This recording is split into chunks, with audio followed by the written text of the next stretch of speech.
Racionamento de gasolina na Venezuela é como racionamento de areia no deserto.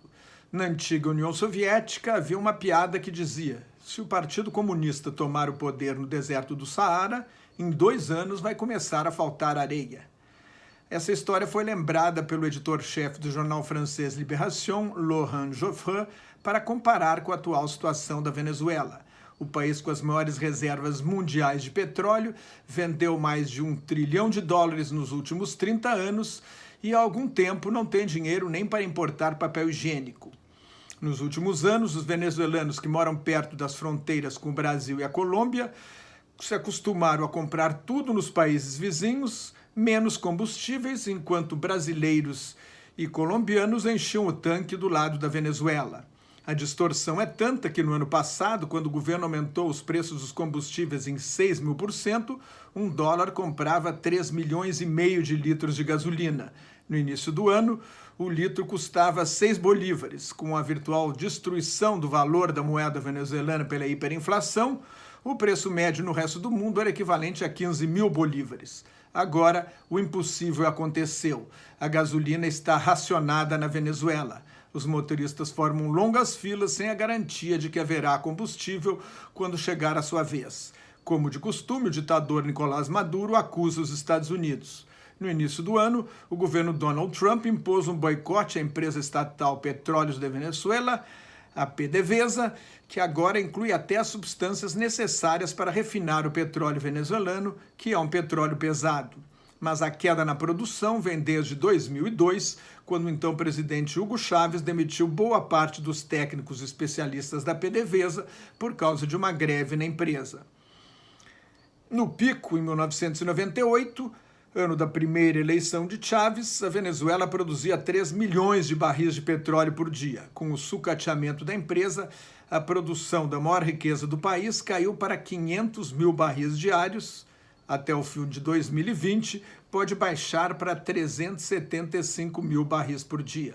Nos anos 1970, a Venezuela tinha a maior renda per capita da América Latina. Quando Chávez assumiu o poder, em 1999, era a segunda maior renda per capita, atrás apenas da Argentina. Com o virtual colapso da economia, o produto interno bruto caiu pela metade desde que Maduro sucedeu a Chávez, que morreu de câncer em 2013. A inflação de 2019 está estimada em 10 milhões por cento e o desabastecimento é generalizado, especialmente de remédios e alimentos. Cada venezuelano perdeu, em média, 8 quilos por falta de comida.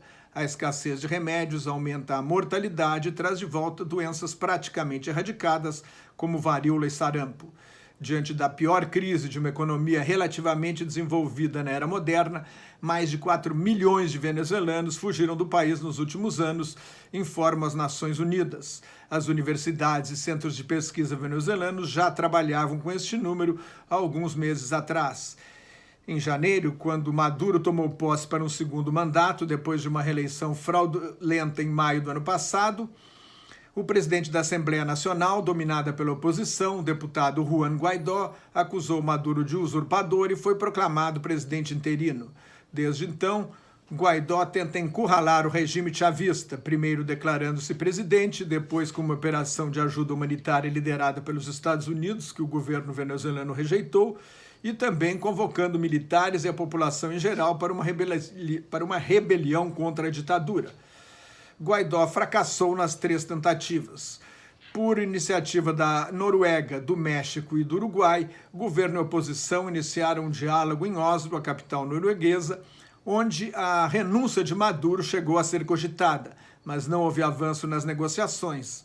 A oposição suspeita que seja apenas uma manobra diversionista para ganhar tempo, com o agravamento diário das condições de vida, a corrupção generalizada, uma violência descontrolada, com um índice de homicídios inferior apenas ao de El Salvador, no mundo inteiro. Só as Forças Armadas sustentam hoje a ditadura de Maduro. A Venezuela tem mais de 2.000 generais. O alto oficialato goza de mordomias que permitem driblar a crise ou até lucrar com ela através do contrabando e do tráfico de drogas.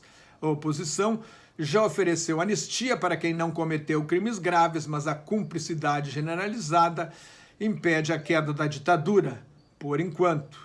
como os Estados Unidos não vão enviar soldados para morrer e atrapalhar a reeleição de Trump, e o Brasil e a Venezuela não vão fazer o trabalho pesado de uma operação terrestre numa intervenção militar, a ditadura de Maduro só vai cair quando houver uma divisão interna e um golpe dentro do próprio regime.